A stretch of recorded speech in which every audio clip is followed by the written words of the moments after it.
Last Congress, the Judiciary Committee, or rather its Antitrust Subcommittee, headed by David Cicilline, conducted a monumental bipartisan investigation into the state of competition in digital services. The investigation spanned 16 months, culminating in a majority staff report that documented a range of problems affecting competition in the digital economy, and that made a series of recommendations to address those problems. The committee's extensive and meticulous report was a clarion call for action, and I'm proud to join my colleagues to answer that call through the introduction of this historic, bipartisan package of legislation to restore competition online. And I'm pleased to announce that I intend to bring these bills to a full committee markup next week. We expect to send out an official announcement by the end of this week, and will include the date and time of the markup. These bills will pave the way for a stronger economy and a stronger democracy for the American people by reining in the power of the most dominant firms online. Each bill is an essential part of a bipartisan plan to level the playing field for innovators, entrepreneurs, and startups, and the benefits of increased innovation and choice will flow directly to American consumers. With this package of legislation, the United States has the opportunity to take control of its own destiny, to be a global leader in developing rules of the road for the digital economy. Our goal should be to ensure that there is space for opportunity, innovation, and choice to thrive online for consumers and businesses alike, and that's exactly what these bills accomplish. I thank Chairman Cicilline and Ranking Member Buck for spearheading this partisan effort, and I look forward to working together as we move these bills through the legislative process. And now I'm proud to introduce Chairman Cicilline. Good morning, and thank you, Chairman Nadler, and thank you to Ranking Member Buck and all the members of the committee who have joined us today. As the Chairman mentioned, almost 2 years ago, the Antitrust Subcommittee opened what would become a 16-month-long investigation, a top-to-bottom review of the state of competition in the digital marketplace. This investigation included 7 congressional hearings, the production of nearly 1.3 million internal documents and communications, submissions from 60 antitrust experts, and interviews with more than 240 market participants. Our final report, which the Judiciary Committee approved last month, found that Amazon, Apple, Facebook, and Google each hold monopoly power over significant sectors of the economy. These powerful corporations control access to key channels of distribution in the digital economy, and they use this control to maintain their own power by spying on rivals, copying products, and buying out competitors. And even right now, these modern-day robber barons are growing their power through anti-competitive means. America is in a monopoly moment. There's a crisis of competition in the digital marketplace. It is a crisis that impacts our entire society. And we see this crisis in small businesses that have designs for products stolen by Amazon, in developers forced to pay huge fees to sell an app on the iPhone, in websites, owners have lost traffic to Google because it nearly unfairly advantages its own products, and in Facebook users whose privacy is violated routinely with no recourse or alternative in sight. This moment, this monopoly moment, is holding back our entire economy. We cannot unleash the full power of American ingenuity when everyday Americans are competing with one arm behind their back. And that is why today we are outlining our bipartisan agenda for a stronger online economy with opportunity, innovation, and choice. This agenda is built around 5 bills that will restore competition in the online economy. The American Innovation and Choice Act prohibits discriminatory conduct by dominant platforms, including a prohibition on self-preferencing and picking winners and losers online. The Platform Competition and Opportunity Act prohibits acquisition of competitive threats by dominant platforms, as well as acquisitions that expand or entrench the market power of online platforms. The Ending Platform Monopolies Act eliminates the ability of dominant platforms to leverage their control across multiple business lines to self-preference and disadvantage competitors in ways that undermine free and fair competition. The Access Act promotes competition online by lowering barriers to entry and switching costs for businesses and consumers through interoperability and data portability requirements. And finally, the Merger Filing Fee Modernization Act updates filing fees for mergers for the first time in 2 decades to ensure that the Department of Justice and the Federal Trade Commission have the resources they need to aggressively enforce the antitrust laws. Republicans and Democrats don't agree on much these days, but we agree on the need to take on these unregulated big tech monopolies. I've been proud to lead this effort for the last 2 years, and I'm excited at our next steps on this important journey. And I want to thank Chairman Nadler for his support. But I just want to take a moment to say that we would not be here today without the support of so many men and women on both sides of the aisle. We're showing that bipartisanship is still possible in this day and age. Today, we are going to hold big tech accountable, level the playing field, and get our economy moving again. And to talk more about that work, I'm delighted to welcome to the podium my friend, my partner in this effort, the ranking member of the Antitrust Subcommittee, Congressman Ken Buck from Colorado.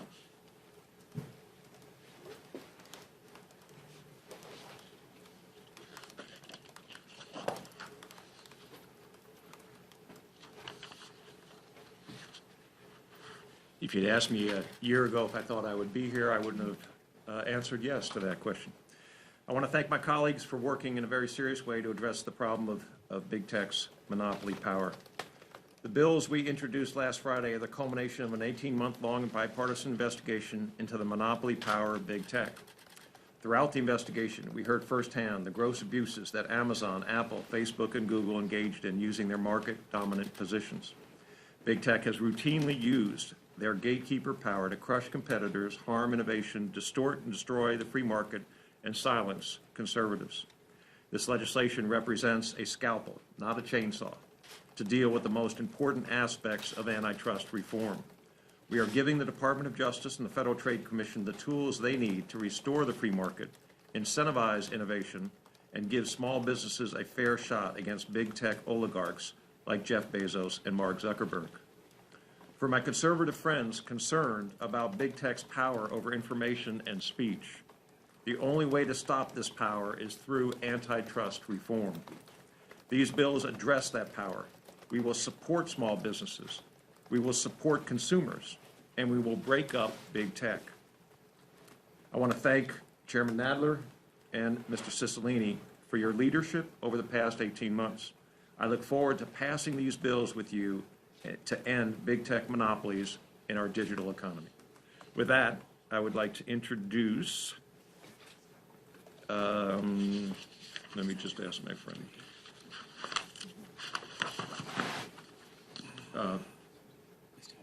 Ms. Jayapal.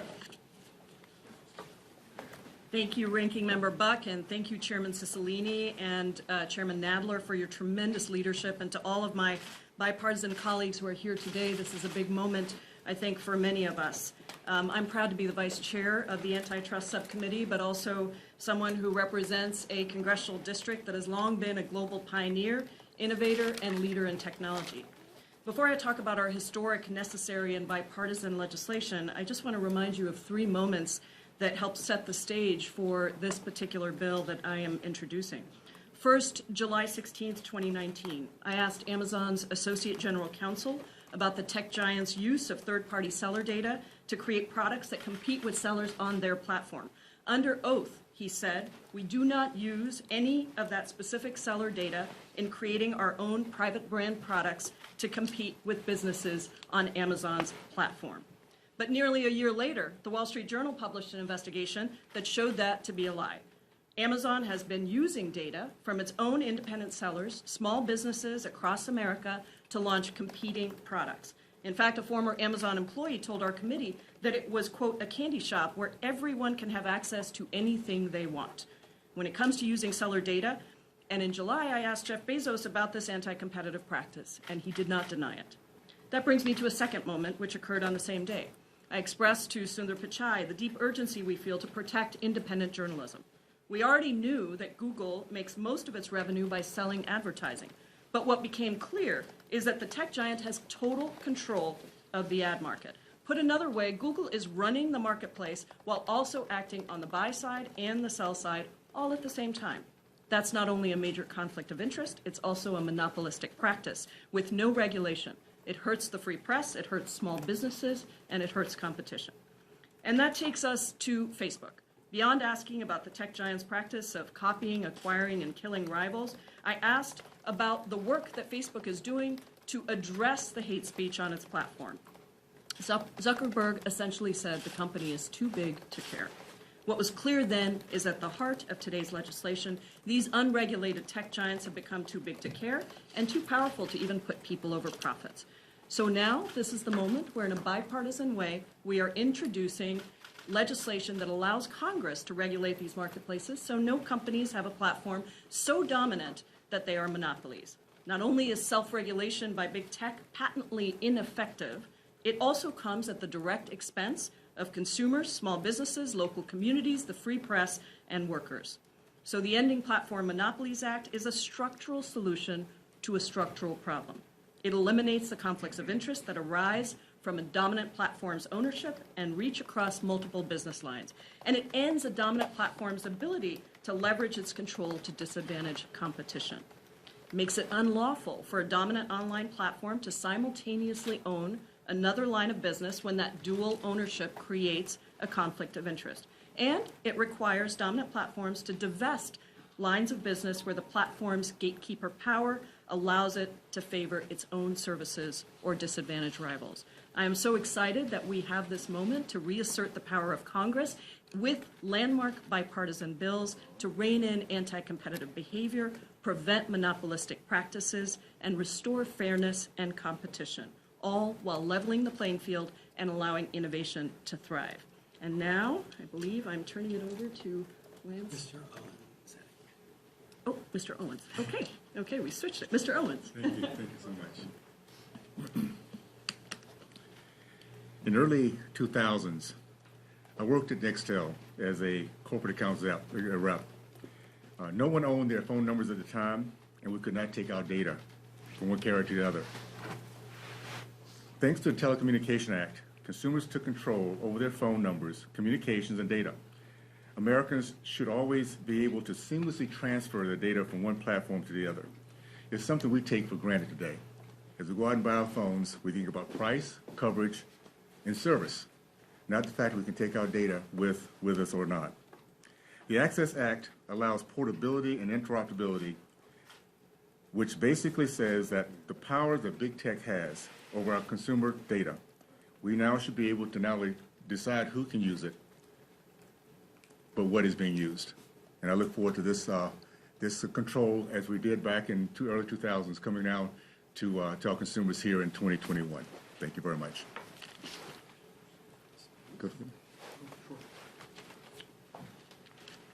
Well, good morning. This is a very serious subject, but I'll just first say I thought I was the most fashionable member of the Colorado congressional delegation, and I stand corrected in light of the minority members' very nice tan suit. I want to say first and foremost thank you to Chairman Cicilline and to my colleague from Colorado, Ranking Member Buck. This is how congressional oversight should work, done on a bipartisan basis to solve a consequential challenge that faces our country and our society. And I'm so grateful for his leadership and for Chairman Cicilline's leadership and, of course, the chairman of our full committee, Chairman Nadler, as we bring forward this bipartisan package, a package of bills that will truly benefit American consumers, American innovation, and ultimately a stronger online economy.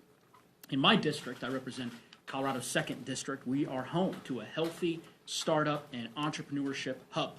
A thriving, competitive environment promotes Colorado ingenuity in renewable energy and in virtual platforms and countless other fields. However, in the wake of such opportunity in Colorado and elsewhere, the growing concentration of monopoly power in big tech is a salient threat. Congress has a vital role to play in ensuring that ultimately markets are working in a way that benefits consumers, benefits small businesses, innovation, and ultimately our democracy. This legislative action is a critical and historic step in that process. And before I came to Congress, I was a former regulator. I led Colorado's Enforcement Agency for Consumer Protection for many years, the state counterpart to the SEC and the FTC. And given that experience, I know how critical it is for our enforcement agencies to have the necessary resources and the tools to do their job.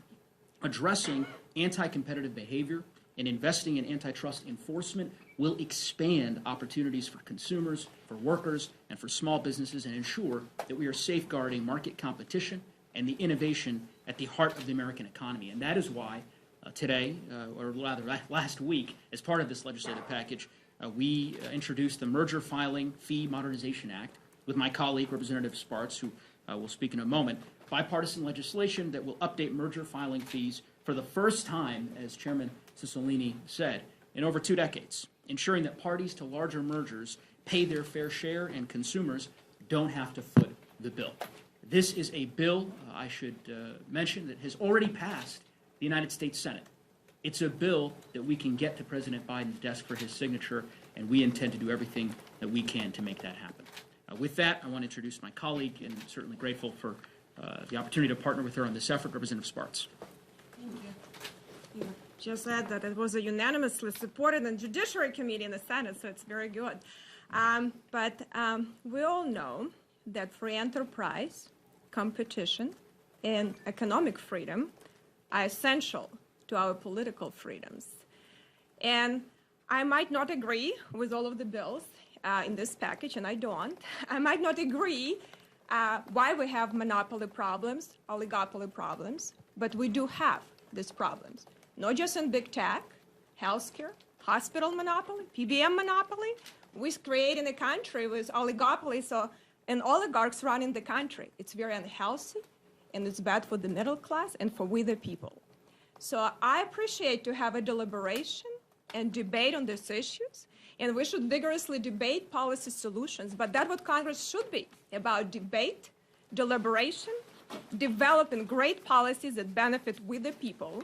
And I look forward to this debate, and sometimes we may be on opposite side and very vibrant, but I still appreciate for doing that. And my colleagues, it's a very tough issue. It's very difficult. You know, if you do nothing, you don't have enemies. You start doing something, someone doesn't like you. That's why we have lots of problems now in politics. But we have to be brave and strong and serve the people. And I think American people expect it from us. So thank you.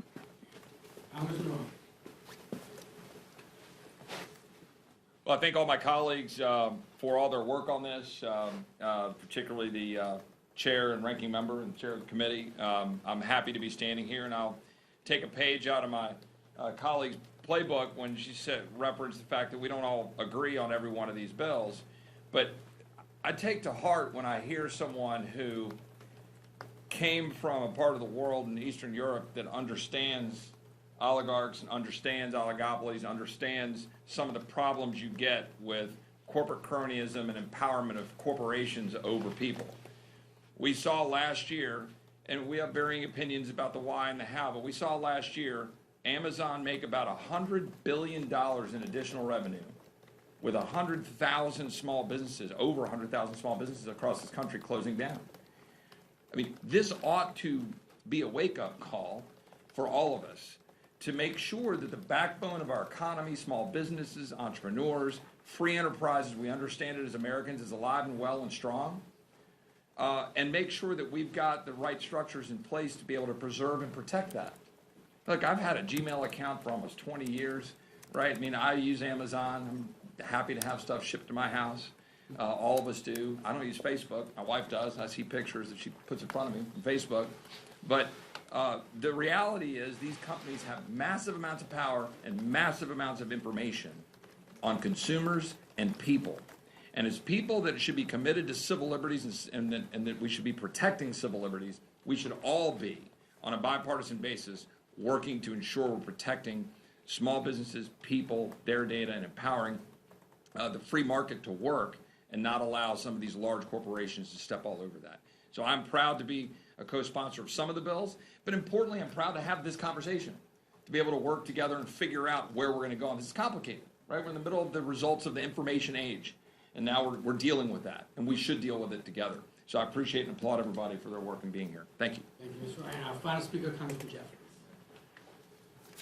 Thanks so much, Chairman Cicilline, for your tremendous leadership on this very important issue, and to Ranking Member Buck, I thank you as well for your leadership and for the collaboration in a bipartisan way that is on display here today. It's incredibly important to make sure that we continue to support the innovation economy, and we do. But for the innovation economy to flourish, we have to make sure that small businesses and tech entrepreneurs and startup companies have every single opportunity to compete, to allow the free market to flourish. I'm proud to be the lead Democrat on the Platform Competition and Opportunity Act, which will shift the burden which currently exists and is misplaced, because currently it requires the FTC to demonstrate that a proposed acquisition or merger is unlawful, which is almost impossible to do, as opposed for the dominant platform company to demonstrate that the proposed merger or acquisition is lawful, which is what we will require when this legislation is able to make it over the finish line. The innovation economy is important to us here in America. We will continue to lead the way as we've done. It will be part of America winning the 21st century. But the free market, a properly functioning market, has always been central to our success. And there are abuses which need to be reined in. It's time to end the era of buy or bury. It's time to end the era of copy, kill, or acquire. It's time to allow the free market to flourish. Happy to take a few questions, Ken and I. I'll give the difficult ones to Ken. I was just wondering, how significant is it to have some of the most progressive members, some of the most conservative members in these partisan times? How significant is it to have all of you together behind this? Well, I'll say, first of all, it's about leadership, and I want to just acknowledge again the incredible leadership of Ken Buck, who has, and all the members of the subcommittee, and all the members who are here who have taken this issue seriously, who were part of a very intensive examination of the digital marketplace, who really devoted the time during the 16 months to understand this marketplace. And I think when we began this work, we didn't have the solutions. We had a general sense of what the problem was. I think the investigation confirmed the market dominance and the absence of competition in the digital marketplace. And I think everyone recognizes, whatever your political views are, this is not good for the economy. It's not good for consumers. We heard from hundreds of small businesses what the impact of this kind of market dominance means for them, for innovators and entrepreneurs that are trying to start up companies. So I think it's a reflection of the serious moment that we're in and a commitment to solve it in a responsible way. And I'm grateful that we come at it from different directions politically, but I think there's a real consensus about what the problem is, what the power of these monopoly companies means for job growth and for innovation and for consumers. And so I think it should be a sign to everyone that we're taking this work seriously and we intend to fix it. I think this is a starting point. And I had the pleasure of seeing Senator Grassley for a few moments yesterday. And the Senate is also starting. And there will be more bills coming through the House. There will be more bills coming through the Senate. There will be amendments to bills offered in the House. What I'm so impressed with this effort is we've been through a very tumultuous time in the last few years. And we're able to put our differences aside and focus on something that's really important to America. And I'm very proud to be part of that effort. And I'm very proud that a lot of my Republican colleagues are taking this very seriously. I think you're going to see more Republican support as folks understand the issue more. A year ago, maybe a year and a half ago, before we met in Boulder for one of the field hearings, I was very much a market person. I looked at this and said, the market will take care of this. At some point, Amazon will start fading and other companies will rise and the marketplace can handle this. When I looked at the conduct that is involved with these actors, I am convinced that we need to do something beyond just let the market take care of itself. It will take care of itself, but it'll be 10 or 15 years down the road, and we just don't have that time in an international economy to let China catch up to us and to let other bad actors take advantage of that situation. So I believe these are the right bills, and I believe we should move forward on these bills. And I really think that, my governor, Jared Polis, and I offered 10 or 12 bills a year together jointly. And I think it is very common, actually, to see progressives and conservatives find common ground on important issues like this. On the edges, right? People on the edges.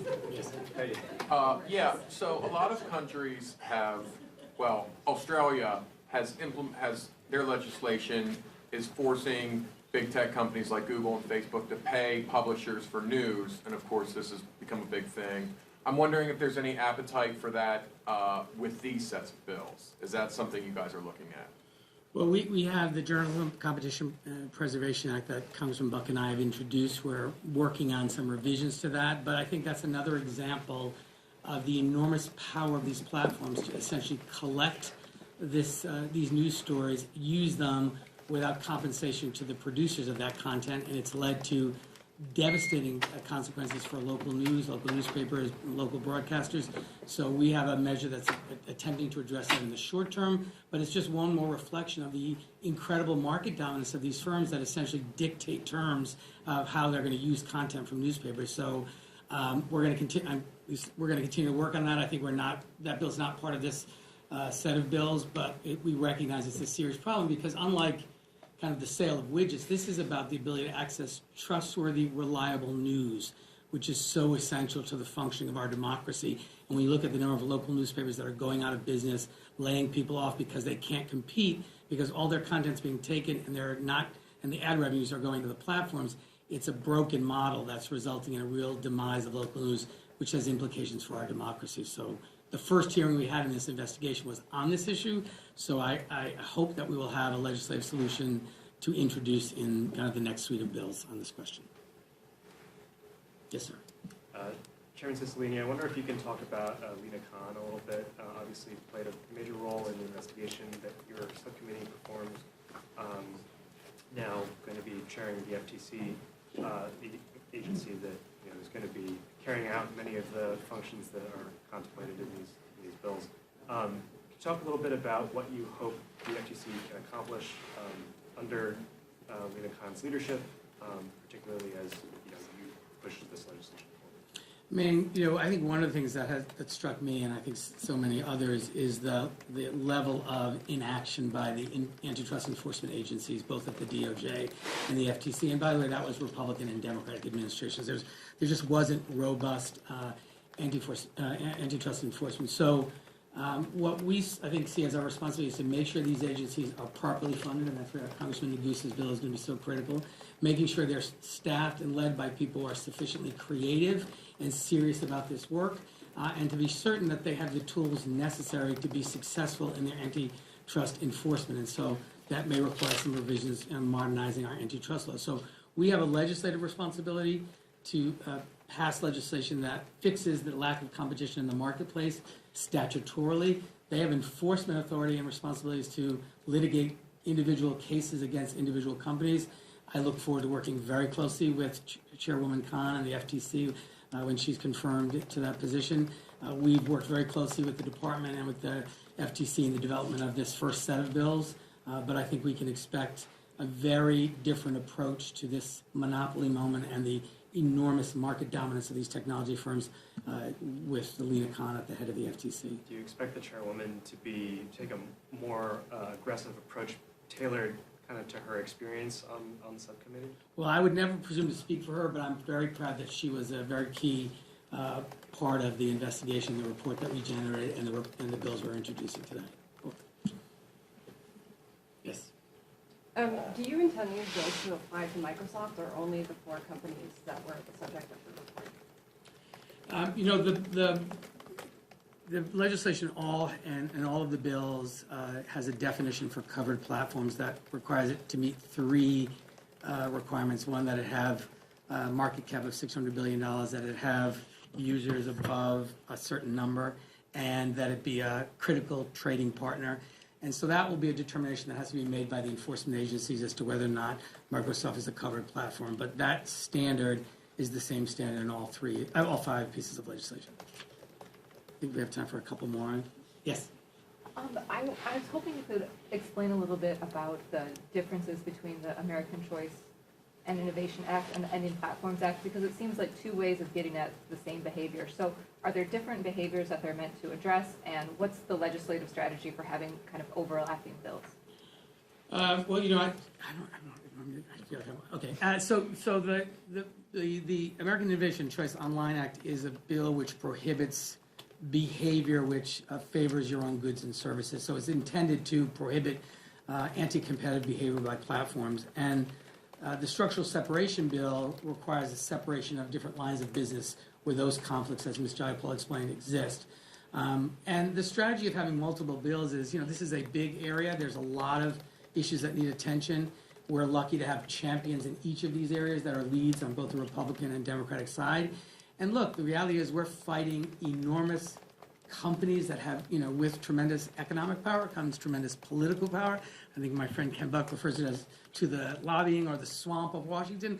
They're going to mobilize hard against these reforms because they don't want to change an ecosystem that is generating profits that are historic in the history of the world. They want to preserve all of this anti-competitive behavior because it's enriching them, it's creating tremendous wealth and tremendous market power.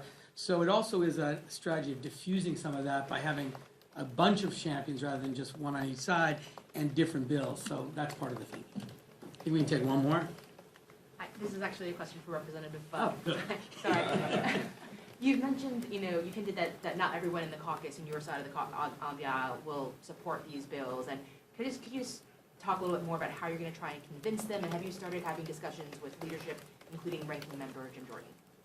Yes, I don't think all Democrats will support these bills. I don't think all Republicans will support these bills. I think the critical piece is that we see this as a starting point, and we are open to making these bills better, both here and on the Senate side, and then together.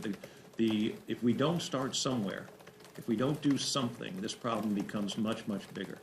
And I think that as I have had discussions with a lot of Republicans, and I will continue to have discussions with a lot of Republicans. I think what Congresswoman Sparks said is absolutely true. The inertia that exists in Congress is at historic levels right now. If you keep your head down, you avoid the electioneering commercials that will come with trying to take a risk and do something good. A lot of us came here to do good and then get the heck out of here. And I think that's the goal of many of us that are getting on these bills. We may not have a choice when we leave, but the goal is to make sure that we do something worthwhile when we're here. And these bills are worthwhile. This is historic. This is an opportunity for Republicans and Democrats not only to work together, but to make a difference. And too few times in the past we have made a difference. Often we kick the can down the road. This is something we can make a difference on. And I think as this settles in, more Republicans will look at this as an opportunity to be part of something that they can tell their grandkids about and the importance of what they did. Thank you, everyone.